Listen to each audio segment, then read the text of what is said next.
Mon sauveur, Soyez les bienvenus dans notre émission tu es biblique. mon sauveur, Jésus te parle, alléluia. mon sauveur. Que la paix du Seigneur vous soit multipliée au nom puissant de Jésus de Nazareth. Que Jésus-Christ, notre sauveur, puisse nous sauver de tout piège de la fin d'année ou encore tout piège lié à la fin d'année au nom puissant de Jésus-Christ de Nazareth. Alléluia. Alors, bienvenue dans le Seigneur, nous sommes là cet après-midi encore et j'aimerais demander à tous ceux qui sont connectés en ce moment de pouvoir partager l'émission au maximum pour sauver des vies, pour toucher des frères.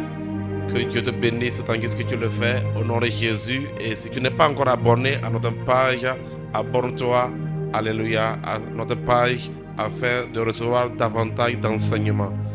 Que la paix du Seigneur vous soit multipliée. Nous parlons aujourd'hui de comment éviter les pièges de fin d'année. Comment éviter les pièges de fin d'année. Nous aimerons exhorter nos bien-aimés pour leur signifier que en fin d'année, il y a beaucoup de pièges. Et bien sûr, les pièges de l'ennemi, les pièges du diable. Comment, en tant qu'enfants de Dieu, nous devons éviter ces pièges. C'est de ça que nous sommes venus parler actuellement et communiquer vraiment cette grâce qui va nous aider à être vigilants et à pouvoir éviter tout ce que le diable va placer devant nous comme embûche. Donc, vous savez, quand nous sommes en fête comme ça, nous sommes dans des périodes de tentation. La période de fête est aussi une période de quoi? De grande tentation. Il y aura des tentations partout. Donc, nous devons vraiment faire alors très attention pour ne pas tomber dans la tentation. Alors, sans plus tarder, j'aimerais rapidement parler de ces pièges-là.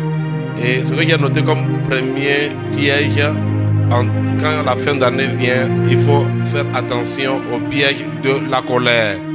Il faut faire très attention à la colère. Vous savez, quand on est en fin d'année comme ça, il y a beaucoup de stress. Il y a beaucoup de stress dans les maisons. Qu'est-ce qu'on va manger? Qu'est-ce qu'on va boire? Qu'est-ce qu'on va porter?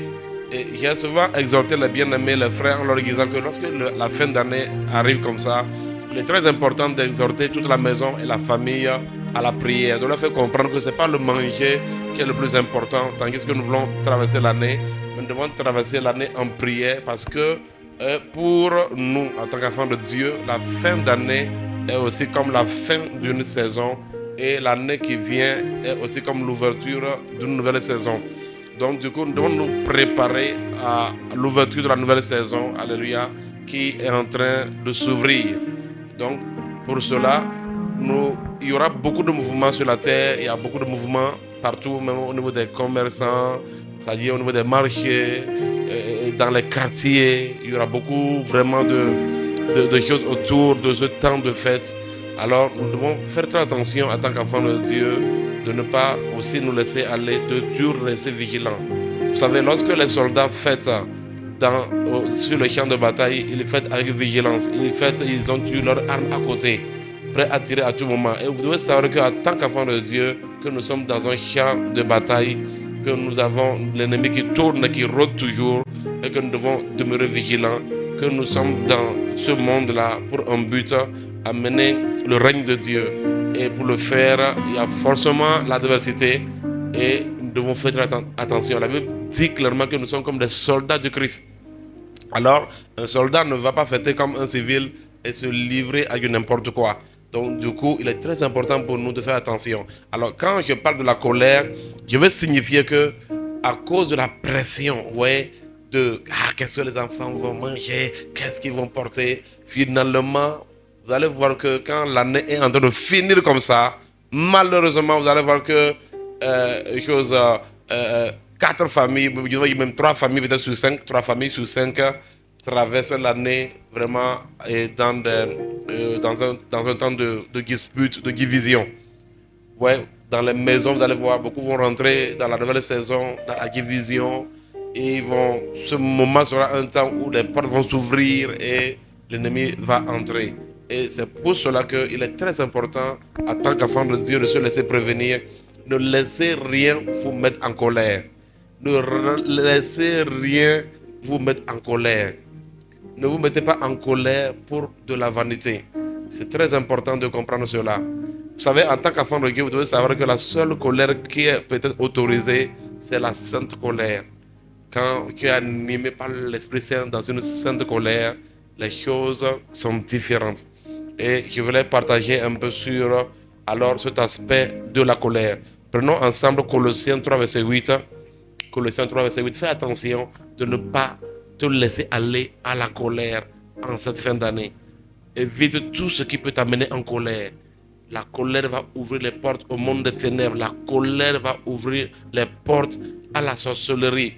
Et je vous dis, beaucoup de chrétiens sont victimes de la sorcellerie, du fait qu'ils ouvrent la porte de leur cœur à la colère. La Bible dit maintenant, renoncez à toutes ces choses. Maintenant que vous êtes chrétien, maintenant que vous êtes dans la foi, la Bible dit maintenant, renoncez à toutes ces choses, à la colère. Il dit renoncez à la colère. Vous savez, il y a une vérité. Il y a un autre verset de la Bible qui va nous dire, si vous vous mettez en colère, ne péchez point. C'est vrai, mais je peux vous garantir que quand les gens se mettent en colère, à 98%, ils pêchent. Donc, je vais demander aux gens de beaucoup plus s'entraîner même au fait de ne pas se laisser aller à la colère. Est-ce que vous comprenez? Et surtout, se mettre en colère pour les choses éphémères, les choses de ce monde. Est-ce que vous me comprenez? Faisons très attention. Je donne toujours un témoignage d'une fois où j'étais en colère et je voulais vraiment demander justice à Dieu parce qu'il y avait quelqu'un qui m'a offensé. Et j'étais surpris de la réponse du Seigneur quand il me posait la question de savoir ton voisin n'est pas sauvé, mais que ne te mets pas en colère pour ça. Et j'ai compris le jour que le Seigneur veut que nous puissions nous mettre en colère pour le salut. C'est-à-dire nous mettre en colère pour que le royaume de Dieu avance. Nous dire que voilà, mais je suis là, les gens de ma famille ne sont pas sauvés. Te mettre en colère, aller jeûner. Te mettre en colère, aller prier. Te mettre en colère, vraiment faire une semence importante pour qu'on construise l'église là. Voilà le type de colère que Dieu veut. Mais ce n'est pas des colères liées au éphémère. Ma femme m'a fait ci, mon mari m'a fait ci, quand parle-t-on ou bien on n'a pas ci, mon mari n'a pas fait ceci pour la fête, les enfants n'ont pas tant. Pour ces choses-là, on n'a pas besoin de se mettre en colère pour pouvoir les régler. On n'a pas besoin de se laisser à cette émotion-là qui nous éloigne de Dieu pour pouvoir les régler. Nous devons vraiment chercher la maîtrise de soi. Et toi qui me suis en ce moment, je prie pour toi, au nom puissant de Jésus-Christ de Nazareth, je prie pour toi que le Seigneur, le Dieu de grâce, t'accorde la maîtrise de soi au nom puissant de Jésus-Christ de Nazareth. Alléluia. Que le Seigneur puisse nous aider. Il dit maintenant que vous renoncez à ces choses. Prenez avec moi Ephésiens 4, alléluia, verset 6 à 7. Dans verset 26, il va voir. Donc il dit, si vous vous mettez en colère, ne péchez point. Que le soleil ne se couche pas sur votre colère. Mais vous allez voir que ce que nous avons lu au niveau de Colossiens, là, plutôt, Paul nous recommande carrément que renoncer à la colère. Est-ce que vous comprenez? Parce qu'il y a des gens, ils pensent que pour régler les choses, vous savez, même pour taper ton enfant, vous savez, tu n'as pas besoin de te mettre en colère. Il ne faut pas laisser cette émotion. Par exemple, si moi, personnellement, là, si je veux punir quelqu'un là, je veux punir les gens en souriant. Parce que, en fait, la punition, c'est. Quand tu veux punir un enfant, c'est une éducation, en fait. Ça n'a rien à voir. Parce que cela veut dire que si ton enfant est en train de faire du mal maintenant, et que la colère. Parce qu'il y a des gens, il faut qu'ils tapent leur enfant quand ils sont en colère. Et si donc il y a quelque chose qui s'est passé, peut-être de malséant, et qu'ils ne sont pas en colère, ils ne vont pas taper l'enfant. Non. Parce que je crois que si un parent aussi se laisse aux émotions de colère avant de corriger ses enfants, je suis très sûr que donc ce parent-là, il va mal éduquer son enfant. Parce qu'il y a des choses, il y a des moments où tu ne vas pas être en colère. Ça dit que surtout les gens qui aiment se mettre en colère, vous allez voir que si jamais ils ont une bonne nouvelle, s'ils ont une bonne nouvelle tout à l'heure là, même si les gens font des bêtises autour d'eux là, ils ne se mettront jamais en colère. Est-ce que vous comprenez? Quand vous vous laissez aux émotions. Mais si tu veux par exemple éduquer ton enfant, la bonne nouvelle ou pas, quoi, quand l'enfant fait quelque chose qui n'est pas bien, que ça mérite une punition, tu le punis. Ça veut dire que le chrétien ne doit pas se laisser à des émotions. Est-ce que vous me comprenez? Donc, vous devez apprendre, si c'est même la discipline, bien à punir, ou bien à quoi. Vous devez apprendre à faire ça en souriant. C'est-à-dire, genre, c'est juste une éducation. Je n'ai pas besoin de me mettre en colère pour éduquer une personne qu'on m'a confié à éduquer. Non, je n'ai pas besoin. Et ça dit, puisque c'est une éducation que tu veux inculquer, ça veut dire que tu fais juste ce qu'il faut faire. C'est comme quand la Bible dit que non, que il faut corriger. On dit la verge, on dit celui qui ne corrige pas son enfant ne l'aime pas. Et la parole dit que la verge de la correction, la Bible dit par exemple que la folie est attachée au cœur de l'enfant et que la verge de la correction va éloigner cela de l'enfant. Et j'aimerais dire que si tu veux corriger l'enfant, tu n'as pas besoin de te mettre en colère d'abord. Non, pas forcément. C'est une éducation. Il a fait une chose qui n'est pas bien, il faut le corriger. Peu importe l'émotion qui te traverse, même si tu es en joie, même si on t'a annoncé que tu as gagné 100 millions, mais que ton enfant fait bêtise là, il faut le discipliner à cause de son avenir. Ça, vous comprenez, frère? Donc, du coup, il est très important de ne pas laisser les circonstances, c'est-à-dire où il y a les émotions, diriger les choses. Mais nous devons vraiment nous attacher au fondement de la parole de Dieu et faire ce qui est bien à tout moment. C'est pourquoi on dit que le soleil ne se couche pas. Une des choses que la colère va faire au cours de ce temps de fête-là, c'est quoi? Prenez avec moi 1 Timothée 2, verset 8. Vous savez, j'ai dit tout à l'heure que lorsque nous sommes en temps de la fin d'année comme ça, ou bien pendant les périodes de fête, nous sommes dans un moment où tout le monde vraiment cherche à prier. Est-ce que vous comprenez? Parce que nous savons que dans le monde des ténèbres, il y a parfois des combats. C'est en fin d'année que vous allez voir beaucoup de fléaux bizarres et tout ça là. Donc, quand c'est comme ça, nous devons faire très attention à la colère liée au stress des fêtes. Ouais, comme je dis, beaucoup se mettent en colère, même des femmes, vous allez voir. Comment vous pouvez être étonné à des femmes? Vous allez voir par exemple que le jour de la fête comme ça, elle ne va pas parler à son mari. Pourquoi? Parce que peut-être qu'il devait amener du poulet, il n'a pas amené. Ou beaucoup de choses quoi. Mais quand vous faites ça, là, qu'est-ce qui va se passer? Prenez avec moi alors 1 Timothée 2, verset 8. Qu'est-ce qui est écrit? Il dit, je veux donc que les hommes prient en tout lieu, en élevant des mains pures, sans colère ni mauvaise pensée. Il dit, je veux que les hommes prient en tout lieu, en élevant des mains pures, sans colère. Pourquoi? Paul dit que les gens doivent vraiment prier sans colère, élever les mains sans colère. C'est parce que la colère est un obstacle à la prière. La colère va empêcher que Dieu puisse exaucer votre prière. Donc cela veut dire que dans ce temps de fête-là, fais attention. Si le diable veut t'avoir, il va juste provoquer des situations pour que tu sois sous tension, pour que tu sois nerveux. Il y en a aussi qui sont très nerveux s'ils n'ont pas d'argent. Très nerveux, s'il n'y a pas de l'argent comme ça, là, tu le vois, même si ça mène serré. Mais ça veut dire quoi? C'est l'argent qui dicte ta vie ou bien ta paix ou bien quoi? Non. En tant qu'enfant de Dieu, nous ne devons pas laisser des choses comme ça nous dominer. Il faut vraiment apprendre à la tempérance. Il faut s'éduquer. Il faut éduquer son cœur. Il faut éduquer, je vous assure. Je vous dis, alors je vous parle là. Quand la fin d'année vient comme ça, les gens voient, oh, je dois faire ceci, faire cela. Quand certains n'ont pas les moyens là, oh, vous savez, nous avons grandi dans les quartiers. Et tu vas découvrir qu'il y a des hommes même là. Quand ils n'ont pas d'argent pendant ce temps de fête là, pour éviter que sa femme lui demande quoi que ce soit, il ne faut pas voir son visage. Le gars se réveille avec un visage de dragon, il sort, il retourne aussi à la maison avec un visage de dragon parce qu'il ne veut pas que quelqu'un lui demande quelque chose, il ne veut pas qu'un enfant s'approche de lui pour lui parler de quoi que ce soit. J'aimerais dire à quelqu'un, tu n'as pas besoin d'avoir de tel type d'attitude. Pas besoin. Alléluia. La Bible dit que maintenant que nous sommes en Christ là, Colossiens 3, verset 8 nous dit, renoncez à la colère. Renoncez à la colère. Prenez avec moi 1 Pierre 3, verset 7.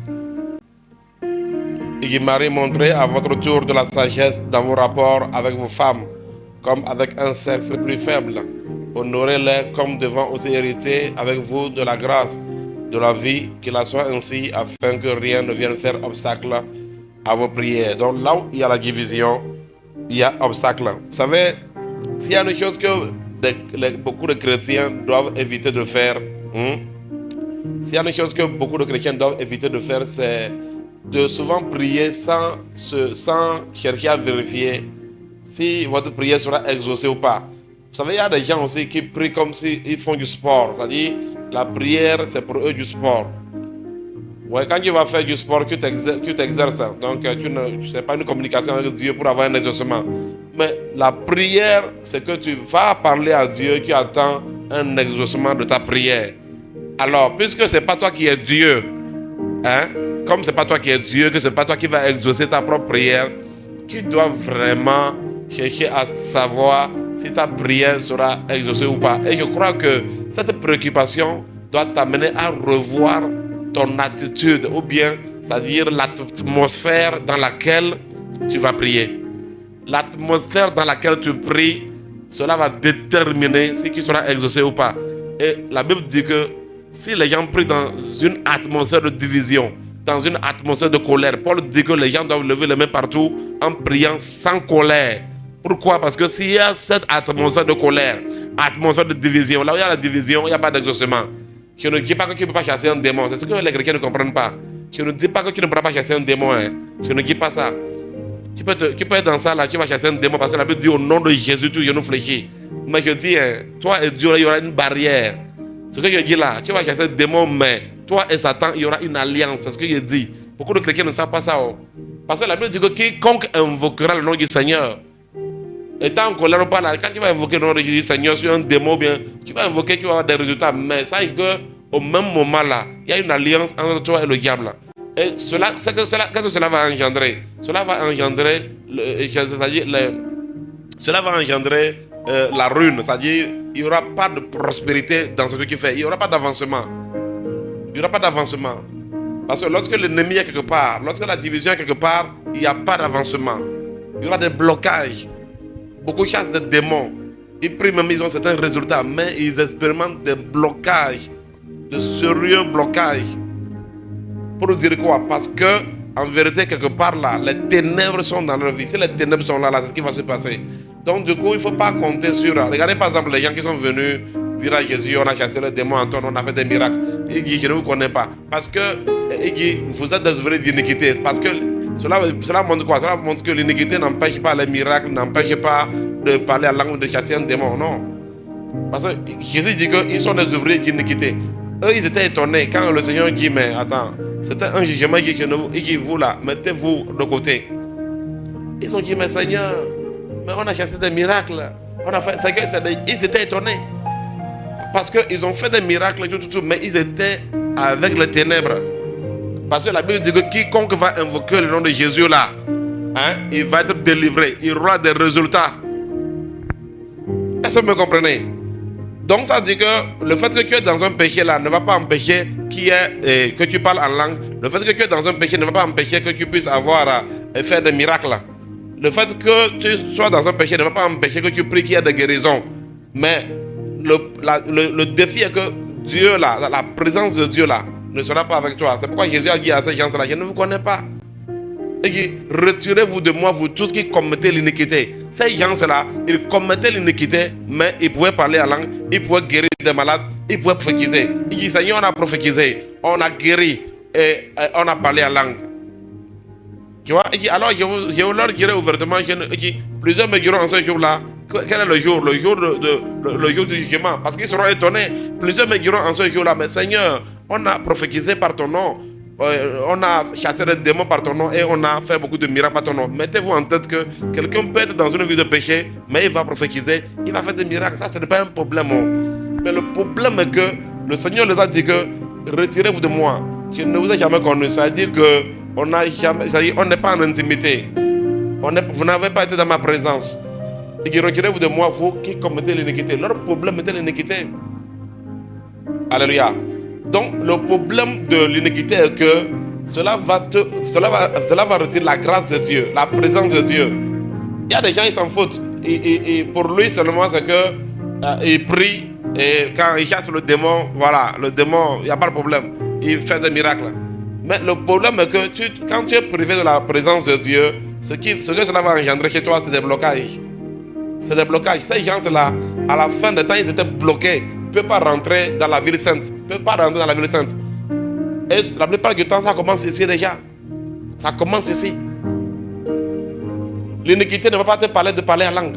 Vivre une vie de péché ne va pas t'empêcher de prier pour que le malade soit guéri. Le fait qu'un malade soit guéri, le fait que tu fasses un miracle n'est pas un signe que tu vis une vie sainte. Non. Mais Christ a dit à ces gens-là, je ne vous ai pas connus. Parce que plusieurs me diront en ce jour-là, parce qu'ils étaient étonnés. Donc, quand nous disons qu'il y a obstacle aux prières, je ne dis pas que quand on dit qu'il y aura obstacle à ta prière, là, ça ne veut pas dire que quand tu vas chasser un démon, il ne va pas faire truc. Tu vas chasser le démon, mais la vérité est que toi et Dieu là, c'est-à-dire que la communication entre toi et Dieu là, cette communion là est rompue. Et quand la communion est rompue, cela va affecter ta vie. Cela va affecter ta vie. Tu vas sentir ça dans ta marche avec le Seigneur. Tu vas sentir tu vas sentir que ça ne va pas. Donc nous devons faire très attention et très prudent. Alléluia. Tu vas voir, il y a même des pasteurs, vous allez voir, ils seront dans des problèmes avec leurs femmes, ils vont même pas parler à leurs femmes. Il y en a même qui ont, c'est-à-dire genre, ils vont créer une atmosphère terrible, mais tu vas voir comment il va les rendre ministère. Il va les rendre ministère, il va voir que non, les gens tombent gauche et droite. Mais cela ne te qualifie pas. Cela ne te qualifie pas. Et c'est ça qui fait que les gens sont frustrés parce que dans tout ça, là, on ne voit pas d'avancement. Il faut voir Psaume 1. Qu'est-ce qu'on dit? Psaume 1 nous exhorte, on dit quoi? Heureux l'homme là, l'homme qui médite la parole de l'Éternel et qui vraiment qui applique la parole de Dieu. La Bible dit que cette personne-là, il est comme un arbre planté près d'un courant d'eau. Tout ce qu'il fait va lui réussir. C'est pour cela que nous devons vraiment nous éloigner du mal. Parce que la Bible dit que celui qui s'éloigne du mal, tout ce qu'il fait va lui réussir. Tout ce qu'il fait va lui réussir. Tout ce qu'il fait va lui réussir. Parce que ce n'est pas le fait de chasser les démons et de faire des miracles, ce n'est pas la finalité. La finalité, c'est que tu dois accomplir ta destinée. Et j'aimerais dire à quelqu'un que ce qui te plaît seulement dans le désordre, ce qui te plaît dans le mal, ce que cela va faire est que tant que les ténèbres sont avec toi là, cela va t'entraver sur le chemin de ta destinée. Tu ne seras pas épanoui. Tu ne pourras pas accomplir ta destinée. Parce que le but là, la finalité là, c'est pas de faire des miracles, de chasser les démons. C'est pas la finalité ça. C'est pas la finalité. Et le diable le sait très bien. Le diable même sait que quiconque va invoquer le nom de Jésus, ils ont peur de... C'est pas à cause de toi, à cause du nom de Jésus. Et si tu crois au nom de Jésus là, il y aura des résultats. Il y aura des résultats, frère. Donc du coup, j'aimerais bien essayer d'aider les gens à comprendre que, en tant qu'enfants de Dieu, faisons attention. Prenez avec moi Ephésiens 4, prenons le verset 27. On avait déjà lu le verset 26, on peut reprendre. Ephésiens 4, verset 26 et 27. Vous savez, parfois quand je prêche comme ça, c'est comme je peux savoir la pensée de certaines personnes et en même temps le Seigneur me donne des réponses pour les donner. Tout à l'heure là, je suis parti, je n'ai pas prévu ce que je viens de lire et tout ça là, mais je suis allé dans ça là comme pour donner une réponse à quelqu'un. Si Dieu t'a donné une réponse là et que cela t'a aidé, gloire à lui. Alors, quand nous prenons Ephésiens 4, verset 26 à 27, qu'est-ce qu'il dit? Si vous vous mettez en colère, ne péchez point, que le soleil ne se couche pas sur votre colère. Et qu'est-ce qu'il dit là-bas? Le verset qui suit, la parole nous dit quoi? Et ne donnez pas accès au diable. Il dit, et ne donnez pas accès au diable. Alors, bien aimé dans le Seigneur, il est très important pour nous de comprendre ces principes-là. De comprendre que lorsque nous nous mettons en colère en cette fin d'année, alors que nous menons beaucoup une activité de prière, le diable peut vraiment bloquer l'accès de tes prières. Et c'est pourquoi la Bible dit que il est très important que nous puissions éviter la colère. Jacques 1, 19, verset 20 va nous dire quelque chose. Jacques 1, 19 à 20. Là, la parole de Dieu dit qu'il sachez, mes frères bien-aimés, ainsi que tout homme soit prompt à écouter, lent à parler, lent à se mettre en colère. Pourquoi il dit ceci? Car la colère n'accomplit pas la justice de Dieu. Quand on parle de la justice de Dieu, comprenez que la justice de Dieu, c'est la volonté de Dieu, c'est la manière dont Dieu fait les choses correctement. Et la justice de Dieu nous a été donnée à travers les Écritures, et la conduite du Saint-Esprit. Mais vous allez voir que souvent, quand quelqu'un se met en colère, il oublie. Quand les gens se mettent en colère, ils oublient complètement la parole de Dieu. Même il y en a qui te disent carrément que mets la parole de côté. Mets la parole de côté, c'est ce qu'ils te disent. Est-ce que vous comprenez, frère? Donc, il est très important pour nous de faire attention. Cela veut dire que sur 100% de décision, sur 100% de décisions prises dans la colère, 99,9% de décision est une mauvaise décision. On dit la colère n'accomplit pas la justice de Dieu. Donc lorsque tu vas te mettre en colère en cette fin d'année, tu risques de faire des choses qui ne sont pas dans la justice de Dieu, tu risques d'avoir des comportements, tu risques de prendre des décisions. C'est pourquoi il y a des gens, vous savez, ce que je vous dis là, si vous ne faites pas attention à ça, c'est comme ça que le diable amène beaucoup de personnes à mal commencer l'année. Mais imaginez si vous commencez mal l'année déjà, là, comment vous allez finir? Parce qu'il faut bien commencer l'année spirituellement. Tu dois commencer la nouvelle année sous un ciel ouvert. Tu dois commencer la nouvelle année sous un ciel ouvert. Alors, si déjà, toi, tu commences l'année avec le ciel fermé, cela n'est pas une bonne chose. Alors, bien aimés, faisons très attention à la colère. Vous allez voir que si vous prenez Genèse 49, 6 à 7, on ne va pas aller. Je vais juste vous donner ça. Dans Genèse 49, verset 6 à 7, la Bible, Dieu maudit la colère. Il dit maudit soit leur colère. Ce sont des hommes qui ont manifesté une colère. Dieu dit que mon âme n'entre pas dans leur conciliation. Ça dit que mon âme n'entre pas dans leur assemblée. Que mon âme n'entre pas dans leur assemblée. Et c'est le verset 7 vous allez voir. Il dit maudit soit leur colère. Et bibliquement, j'ai fini par comprendre qu'en vérité, c'est quand quelqu'un se met en colère, c'est comme s'il prend la place de Dieu. Pourquoi Dieu refuse à ses enfants de laisser la colère entrer en eux? Et il faut que nous puissions avoir la tempérance en toutes choses. C'est que parfois, quelqu'un déconne comme ça, tu l'observes seulement. Et si tu as l'autorité de prendre des décisions par rapport à lui, prendre des décisions, c'est tout. Alléluia. Est-ce que vous comprenez? Si quelqu'un déconne, observe-le seulement. Si tu n'as rien à voir avec lui, si tu n'as aucune autorité pour prendre une décision vis-à-vis de lui, toi, passe ton chemin, ça ne te regarde pas. Parce qu'il y a des gens aussi là, ils se fâchent. Tu vas voir quelqu'un, il est dans un véhicule, il sort la tête de son véhicule pour s'énerver sur ce que l'autre fait dans son véhicule. Tout ça, c'est des inutilités. Si quelqu'un passe ton chemin, ne laisse pas des émotions. Si quelqu'un est en train de blaguer avec sa vie là, toi, ça te regarde, continue ton chemin. Mais une personne, c'est que tu as autorité là. Tu n'as pas besoin de te mettre en colère. Si tu dois prendre des décisions, prends juste des décisions pour amener de l'ordre, c'est tout. La colère là est réservée à Dieu. Yes, la colère est réservée à Dieu. La colère est du domaine de Dieu. C'est ce que j'ai fini par comprendre. Que nous les humains ne devons pas nous mettre en colère. Mais Dieu, lui, il a cette autorisation là. Est-ce que vous comprenez? Dieu, lui, il a cette autorisation par rapport à la colère. Voyons ensemble Romains 12, verset 19. Et nous allons passer à autre chose. Romains 12, verset 19. Regardons ce que la parole déclare. Il dit, ne vous vengez point vous-même, bien-aimés, mais laissez agir la colère. À ce niveau, on a appelé Dieu la colère. Je sais que beaucoup d'enfants de Dieu ne connaissent pas ça. Mon frère, le feu, là, il ne faut pas t'amener dans le feu. Ici, donc ça dit que, regarde, Dieu est amour, il est colère, il est paix.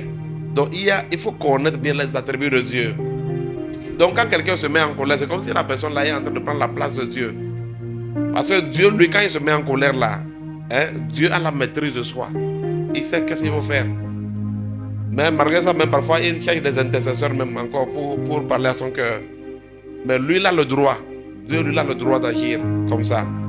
Mais toi et moi, nous n'avons pas ce droit-là de laisser la colère agir en nous. Sinon, Dieu même a été appelé colère. Il dit, ne vous vengez point vous-même, bien-aimés, mais laissez agir la colère. Car il est écrit, à moi la vengeance, à moi la rétribution, dit le Seigneur. Ça, c'est la vengeance. Parce que, quand la colère se manifeste là, la décision qui vient de la colère, c'est une vengeance. La vengeance vient toujours de la colère. C'est pourquoi on dit la colère de l'homme là n'accomplit pas la justice de Dieu, mais la colère de Dieu là accomplit sa justice. Parce que Dieu est maître de lui-même. Alléluia.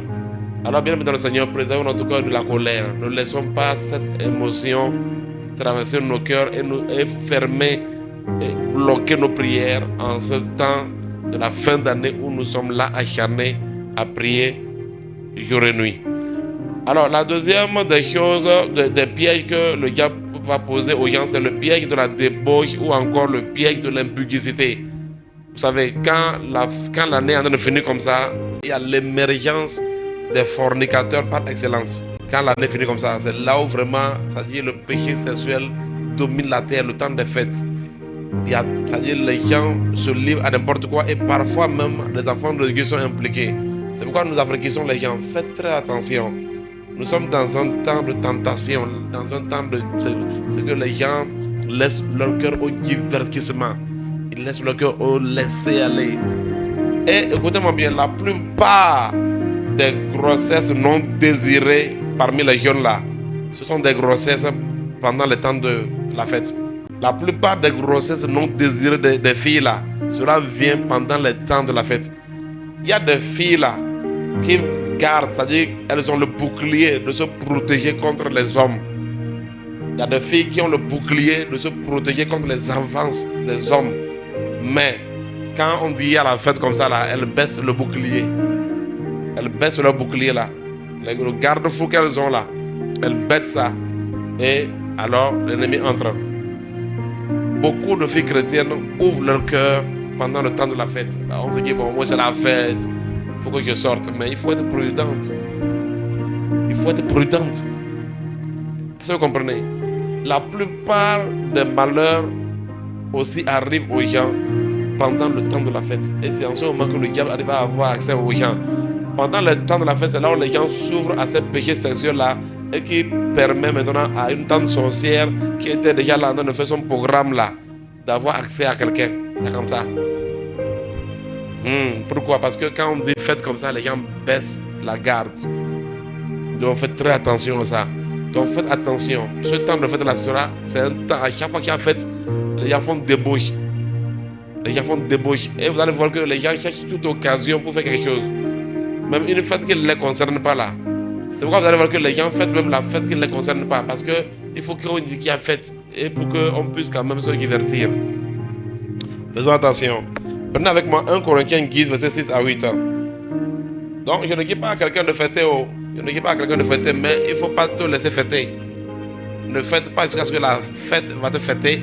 Ou ne fête pas jusqu'à ce que tu vas devenir une fête pour l'ennemi. C'est de ça que je parle, frère. Alléluia. Et vous savez, ce que je fais là aussi, ça fait partie du travail des prophètes.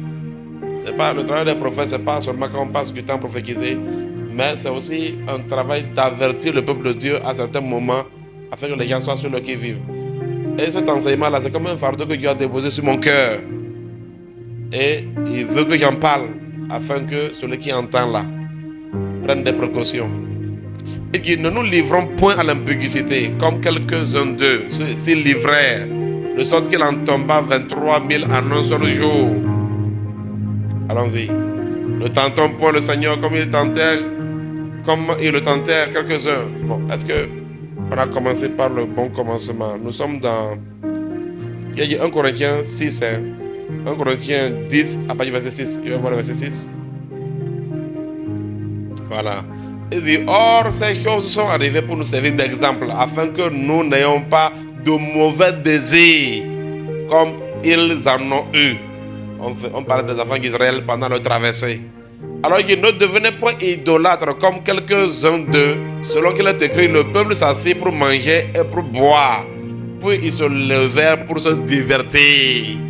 Est-ce qu'il y a un problème de se divertir? Mais le problème c'est que la manière dont, quand on dit à fête la légende, c'est-à-dire le cœur s'ouvre à n'importe quoi. Voilà. Donc ça dit qu'on se laisse aller à la distraction. Voilà. La distraction dangereuse. La distraction est dangereuse. Fêter, il y a une différence entre réjouissance et distraction. Réjouissance et distraction là. Il y a une différence.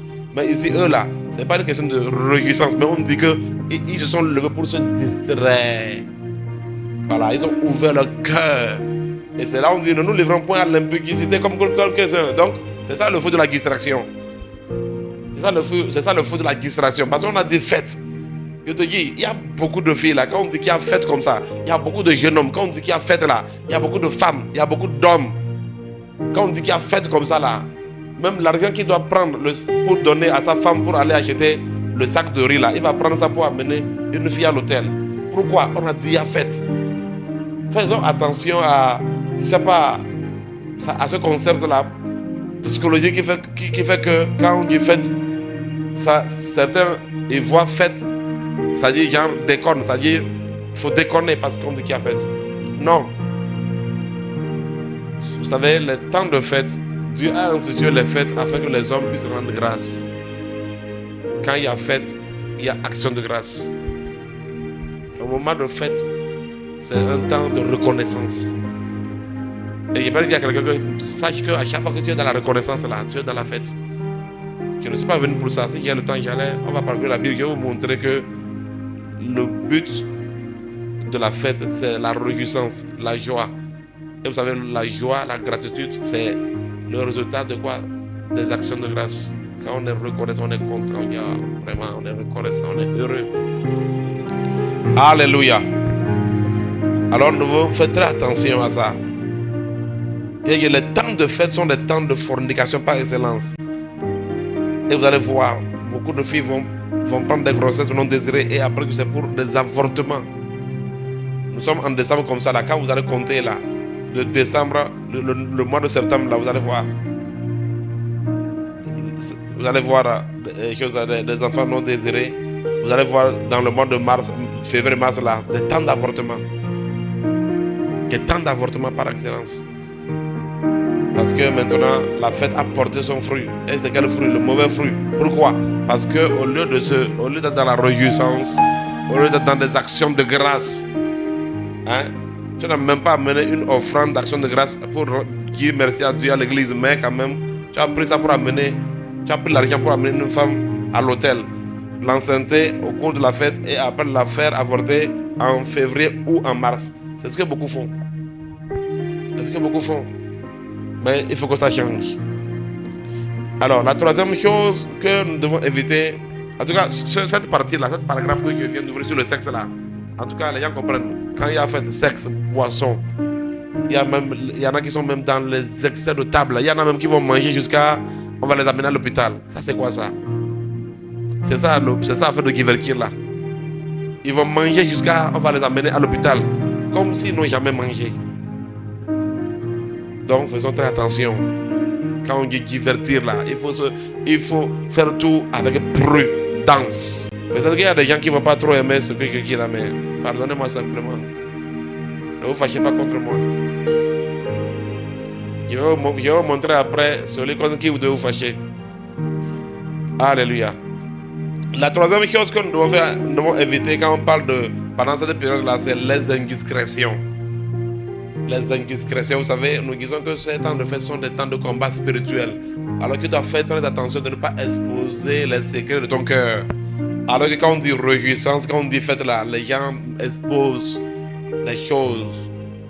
Les choses que certaines personnes ne doivent pas savoir et connaître là. C'est au moment où les sorciers cherchent des informations sur toi.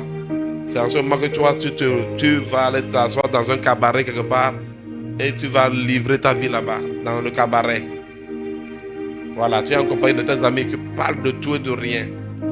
Donc, de faire très attention. Pendant le temps de fête, pendant cette période-là, faites très attention à l'indiscrétion. Si vous comprenez. Parce qu'il y a des gens, à cause de ce qu'ils vont dire là, le monde des ténèbres, ils pourront être attaqués. Vous savez, Dieu protège ses enfants par rapport à certaines informations que le diable n'arrive pas à voir. Dieu va te protéger par rapport à certaines choses. Mais quand toi-même tu ouvres ta bouche pour parler là, c'est fini. C'est que toi-même tu as brisé la protection par ta parole. Au point où tu vas aller livrer ton secret à ton ennemi. Parce que même si un sorcier est à côté de toi là, tu peux dire que je vais voyager comme ça. Je vais aller à tel endroit. Tu peux avoir un programme comme ça, mais il n'est pas au courant. Il n'est pas au courant. Parce que Dieu va camoufler ça. Mais quand toi-même tu prends l'information que tu donnes aux méchants, alors ça veut dire que tu te laisses au combat. La plupart du temps, Dieu nous protège, mais il faut faire très attention. Il faut faire très attention de ne pas engendrer des combats inutiles dans sa vie parce qu'on est très indiscret.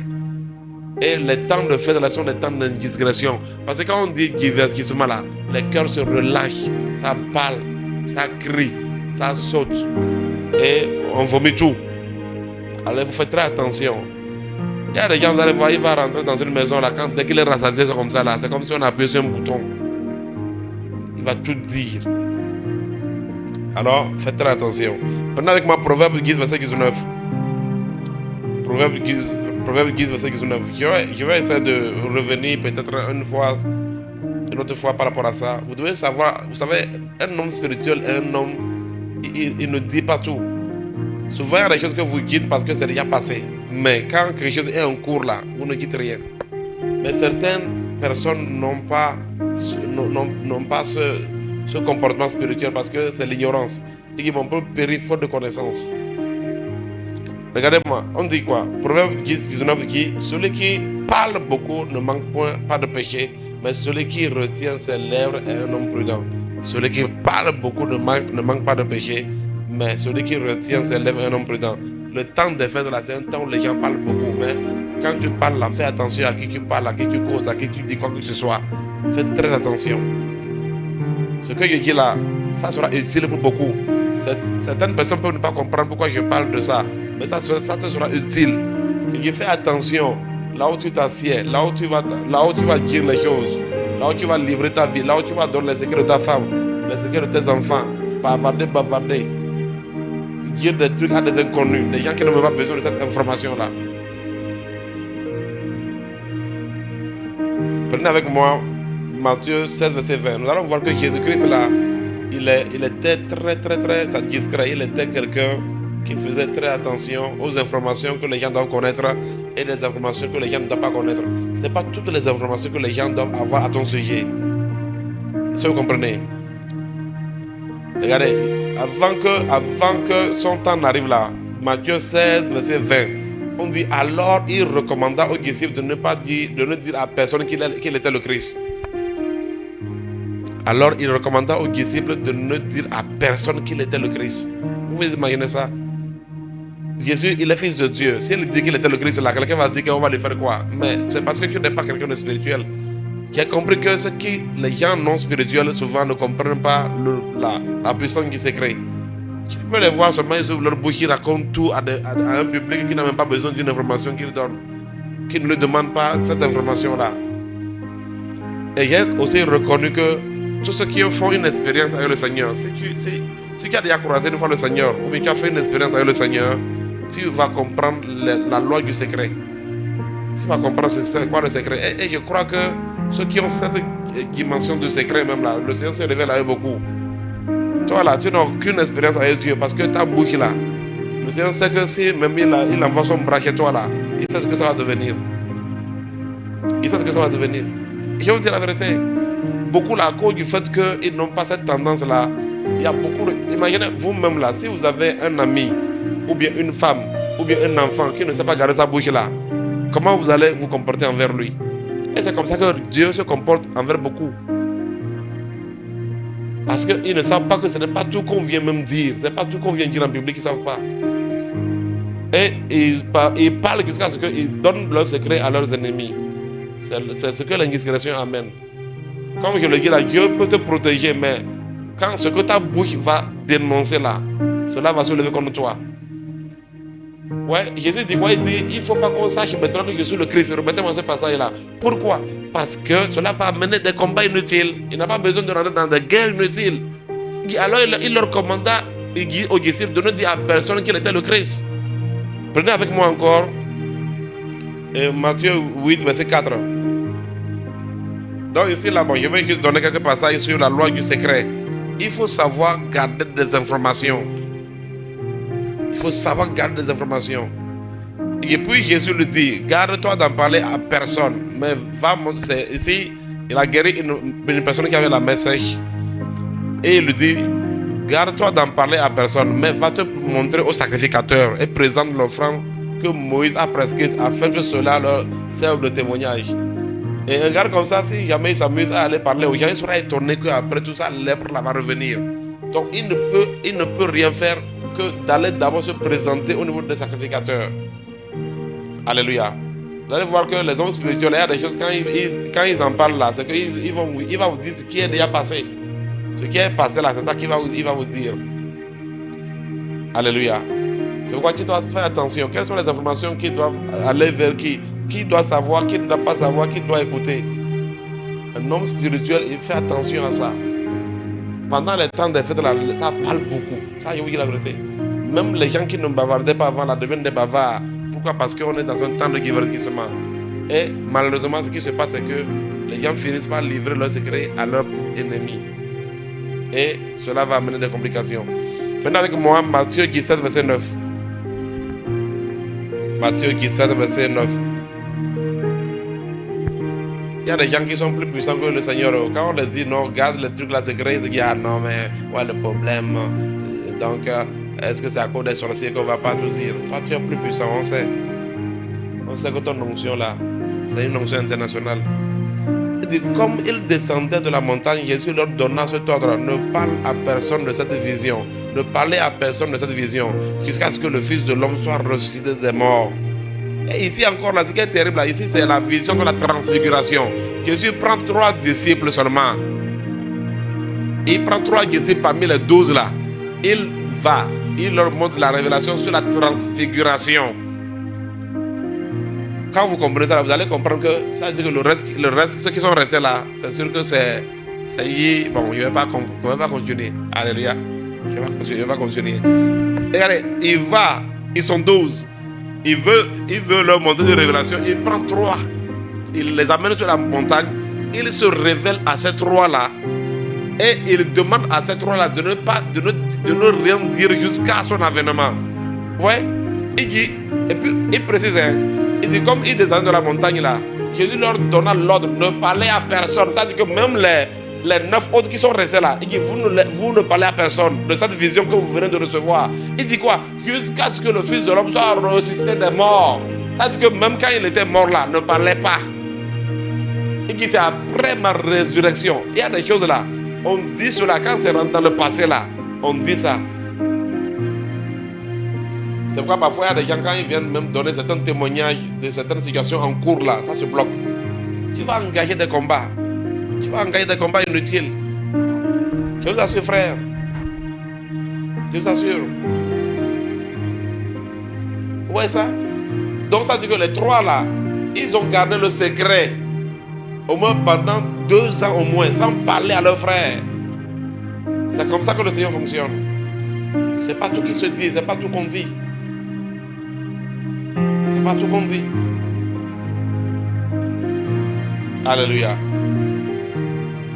Je vais vous montrer l'exemple d'un gars là. Prenez avec moi Ésaïe 30, verset 1 à 7. Vous allez voir ce que lui a fait. Et je vais m'arrêter là-bas. En tout cas, ça fait partie de... Le 3e point là, vraiment. Quand le Seigneur parle des pièges de fin d'année, faites attention. En cette fin d'année là, tu as un programme, tu as un projet. Parce que c'est le temps où les gens ont aussi beaucoup de projets. Fais attention à qui tu parles de ton projet. À qui tu parles de ton projet. Fais attention. Okay. Malheur dit... Non, on est dans Ésaïe 39, il y a dit. Je vais m'arrêter avec ça. Ésaïe 39. On dit en ce même temps, Mérodach Baladan, fils de Baladan, roi de Babylone, envoya une lettre et un présent à Ézéchias parce qu'il avait appris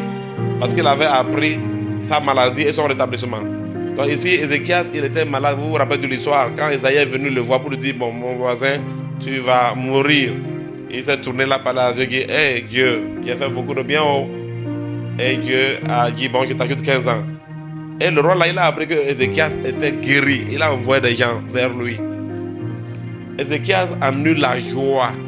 Et il montra, regardez maintenant, il en eut la joie. Et il montra aux envoyés. Vous voyez, quand les gens ont le cœur détendu là, c'est ce que ça peut amener. Qu'est-ce que ça va amener? Ézéchiel en eut la joie et il montra aux envoyés le lieu où étaient ces choses de prix. Est-ce que vous imaginez ça? Les choses de prix, il prend ça, il montre ça.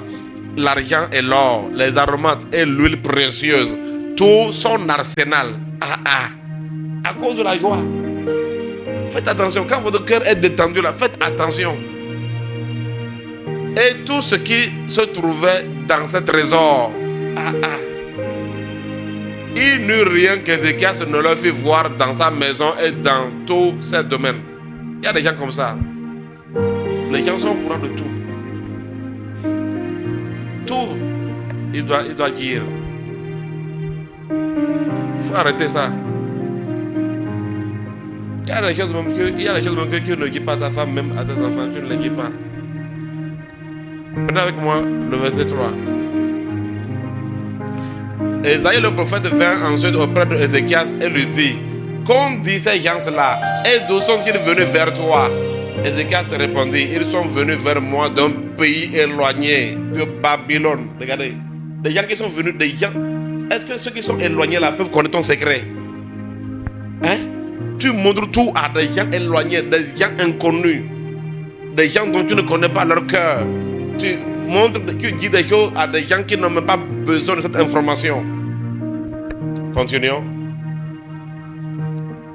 Esaïe dit encore: qu'ont-ils vu dans ta maison? Ézéchias répondit: ils ont vu tout ce qui est dans ma maison, et il n'y a rien dans mes trésors que je ne leur ai point fait voir. Quand un prophète vient te parler comme ça, là, toi qui ne comprends pas, il est d'abord au courant de tout. Hein. Il sait, mais on te pose la question, c'est comme ça que Dieu même fonctionne. Allons-y. Alors, Esaïe dit à Ézéchias: écoute la parole de l'Éternel des armées. Il dit: voici, les temps viendront où l'on emportera à Babylone tout ce qui est dans ta maison, et ce que tes pères ont amassé jusqu'à ce jour, il n'en restera rien, dit l'Éternel. On s'arrête là-bas. On joue avec le feu.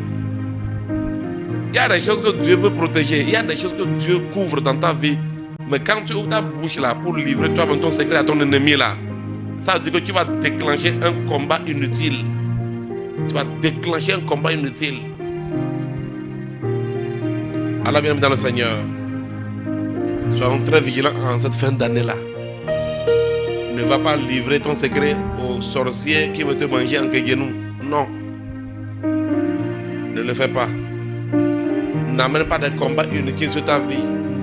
Et vous savez, moi j'ai dit qu'aujourd'hui, même avec Facebook, Facebook là, vraiment, les sorciers, c'est-à-dire beaucoup de gens ne savent pas des types de combats. Vous savez, ça là, je vous parle sérieux. Une fois le Seigneur est venu vers moi. Alléluia. Écoutez très bien, ça là, ça fait longtemps. Pendant ce temps-là, j'étais sur Facebook et puis, même quand ma femme accouche, je prends l'enfant, je mets cacon. Et quelqu'un me donne, tu portes quoi, tu mets là-bas. La bande de Seigneur m'a parlé de cette affaire-là. C'est-à-dire que je suis allé fermer mon compte là, c'est-à-dire à la vitesse de la lumière. Le Seigneur m'a montré son mécontentement. Et c'est là où maintenant, vous allez voir que nous avons on a juste la page Facebook de la mission, du ministère, où on pose les choses de Dieu. Terminé. Avant, j'avais une page privée. Maintenant, écoute-moi bien, nous sommes différents. Ok? Ce que Dieu m'impose, il ne t'impose pas forcément, mais je t'explique. Toi, en tant qu'enfant de Dieu, là, ta page Facebook là, ne peut pas servir pour montrer ta vie.